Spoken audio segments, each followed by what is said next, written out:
Corona को खत्म करने के लिए काम करें, कोरोना से लड़ने के लिए काम करें, कोरोना से होने वाली मौतों के बारे में चिंता करें और उसको रोकने के लिए काम करें। लेकिन दुर्भाग्य से जो कुछ भी घटनाक्रम राजस्थान में देखने को मिल रहा है, ये एक राजनीतिक नाटक के रूप में पूरा देश इस वक्त देख रहा है। एक पार्टी है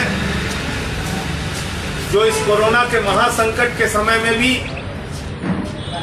एमएलए बेचने में जुटी है, और एक पार्टी है जो एमएलए खरीदने में जुटी हुई है। यानी ऐसे समय में जब कोरोना से लड़ना चाहिए, खरीद फरोख्त की राजनीति राजस्थान के अंदर हो रही है, और ये हम लोगों ने कहीं पहली बार नहीं देखा है। और कांग्रेस पार्टी को देखकर, उसकी दशा को देखकर साफ तौर पे लगता है कि कांग्रेस पार्टी अब पूरी तरीके से खत्म हो चुकी है। गोवा में लोगों ने कांग्रेस को वोट दिया, एमएलए चले गए भारतीय जनता पार्टी में, सरकार बन गई बीजेपी की। गोवा में वोट दिया कांग्रेस की सरकार बनाने को, जो एमएलए जीतते हैं वो चले जाते हैं बीजेपी में, बन जाती है बीजेपी की सरकार। कर्नाटक में वोट दिया कांग्रेस को, एमएलए बिक गए, चले गए बीजेपी में, वहां भी बन गई बीजेपी की सरकार। मध्य प्रदेश में सरकार बनाई कांग्रेस की, वोट दिया कांग्रेस को, वहां भी एमएलए बिक गए, वहां भी सरकार बन गई भारतीय जनता पार्टी की। तो आप वोट देते हैं कांग्रेस की सरकार बनाने के लिए, लेकिन वोट चला जाता है बीजेपी को। आप वोट देते हैं कांग्रेस की गवर्नमेंट बनाने के लिए, लेकिन बन जाती है बीजेपी की सरकार। और ये पूरे देश में देखने को मिल रहा है। और इसलिए अब आज ये पूरा देश इस निष्कर्ष पर पहुंचा है कि कांग्रेस पार्टी की जो दशा है वो एक बूढ़ी पार्टी हो गई है, 125 साल पुरानी, आईसीयू में जा चुकी है।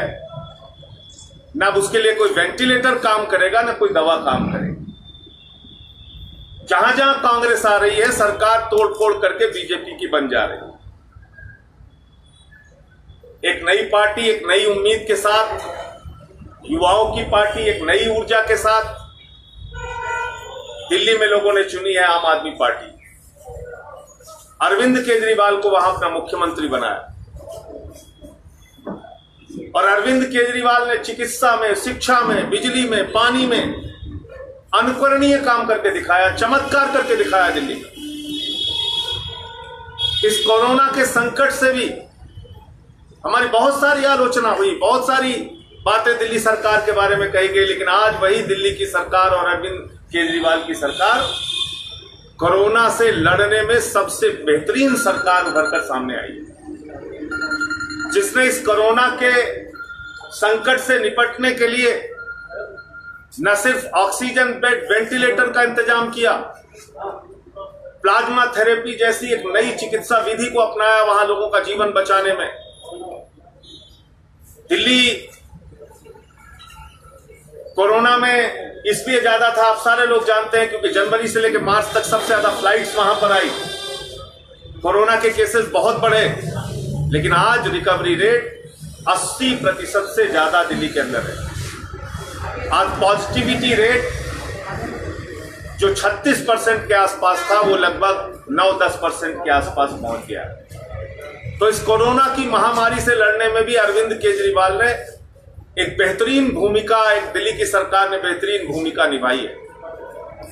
आज पूरा देश आम आदमी पार्टी से उम्मीद करता है कि ऐसी स्थिति में, जब एक विकल्पहीनता की स्थिति देश के सामने है, आम आदमी पार्टी देश के सामने एक विकल्प रखे। ये लोगों की आशा है, ये लोगों की उम्मीद है। हमारे पास देश भर में संगठन नहीं है, हमारे पास देश भर में पार्टी का विस्तार नहीं है, लेकिन आज जो परिस्थितियां उत्पन्न हुई हैं, इन परिस्थितियों में आम आदमी पार्टी को अपनी भूमिका का निर्वाह करना पड़ेगा। लोगों को आशाएं हैं, लोगों को उम्मीदें हैं। हम अपनी भूमिका निभा पाएंगे नहीं निभा पाएंगे, ये समय बताएगा। हम देश को एक विकल्प दे पाएंगे नहीं दे पाएंगे, ये समय बताएगा। लेकिन जो आज परिस्थितियां उत्पन्न हुई हैं राजनीतिक घटनाक्रम से, उसमें पूरा देश आशा और उम्मीद भरी निगाह से आम आदमी पार्टी की ओर देख रहा है कि आम आदमी पार्टी इस देश को एक नया, एक ऊर्जावान, एक साफ सुथरा, एक ईमानदारी का विकल्प अरविंद केजरीवाल जी के नेतृत्व में दे पाएगी या नहीं दे पाएगी। फिलहाल जो कुछ भी घटनाक्रम राजस्थान में घटित हो रहा है, अन्य राज्यों में इसके पहले हुआ, वो हमारे लोकतंत्र के लिए अत्यंत दुर्भाग्यपूर्ण है। वो हमारे संविधान के लिए एक गहरा आघात और गहरी चोट है।